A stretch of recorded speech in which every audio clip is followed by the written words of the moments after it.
মুক্তায় ভাগ্য বদলে দিয়েছে উদ্যোক্তা ডক্টর নজরুল ইসলামের। ঝিনাইদহের কোটচাঁদপুর উপজেলার শিবনগর গ্রামের এই বাসিন্দা ঝিনুকের মধ্যে মুক্তা চাষ করে পেয়েছেন সফলতা। শুধু ঝিনুকের মুক্তা চাষেই নয়, বিভিন্ন উন্নত জাতের ফুল, ফল, সবজি ও মাছ চাষ করে এলাকায় তাক লাগিয়ে দিয়েছেন তিনি।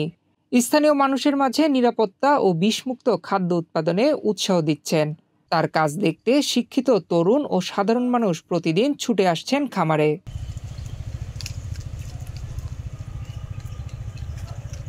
রাজশাহী বিশ্ববিদ্যালয় প্রাণিবিদ্যা বিভাগ থেকে পড়াশোনা শেষ করে ইনস্টিটিউট অব বায়োলজিক্যাল সায়েন্স থেকে ফিশারিজ বিষয়ে পিএইচডি ডিগ্রি লাভ করেন ডক্টর নজরুল ইসলাম। পরে জাপানের সিজুওকা ইউনিভার্সিটি থেকে সামুদ্রিক প্রবালের উপর জলবায়ু পরিবর্তন ইফেক্ট নিয়ে গবেষণা করে ডক্টর অব সায়েন্স ডিগ্রি লাভ করেন।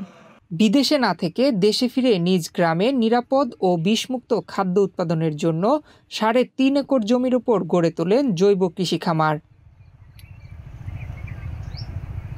২টি পুকুরে ঝিনুকে মুক্তা উৎপাদনের পাশাপাশি মাছ চাষ, পুকুর পাড়ে কমলা, ভুট্টা, পেঁয়াজ, আদা ও মাশরুম সহ বিভিন্ন শাকসবজির চাষ করেন তিনি।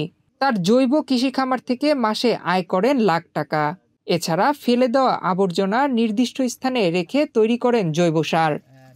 আমি এখানে মাছের সাথে মুক্তা চাষ করতেছি, আমি দেশি প্রজাতির আরেকটা ট্যাংরা মাছ বা পাবদা মাছ চাষ করি, সাথে সাথে কালার ফিশ করতেছি। অর্থাৎ পানিকে আমি সর্বোচ্চ ব্যবহার করতেছি এবং পুকুর পাড়কে আমি সর্বোচ্চ ব্যবহার করতেছি, যেখানে দার্জিলিং কমলা, চাইনিজ কমলা, পেঁপে, লাউ, শিম, পেঁয়াজ, রসুন, মরিচ, এইগুলো বিভিন্ন সবজি, ফলমূল এগুলো কিন্তু চাষ করতেছি।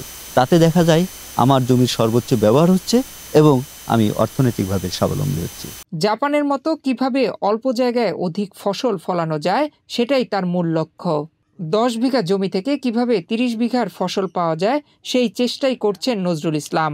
ঝিনুক নিয়ে গবেষণার পাশাপাশি ঝিনুক থেকে সংগ্রহকৃত মুক্তা দিয়ে জুয়েলারি সেটও তৈরি করছেন তিনি।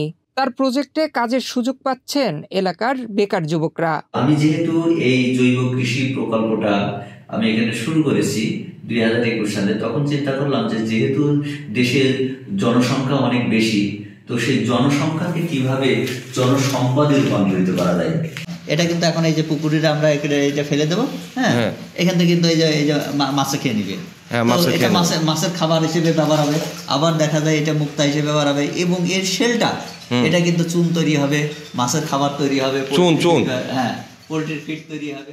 মুক্তা চাষ পদ্ধতি সম্ভাবনাময়। কৃষি অফিসের পক্ষ থেকে নজরুল ইসলাম ও শিক্ষিত তরুণরা আধুনিক পদ্ধতিতে চাষ করতে চাইলে কারিগরি প্রশিক্ষণ সহ নানা ধরনের সহায়তা করা হবে বলে জানায় উপদেষ্টা কৃষি অফিস। নজরুল ইসলাম একজন উচ্চ শিক্ষিত চাষি, ওনার একটি সমন্বিত খামার আছে, সেই খামারে 2টি পুকুর আছে।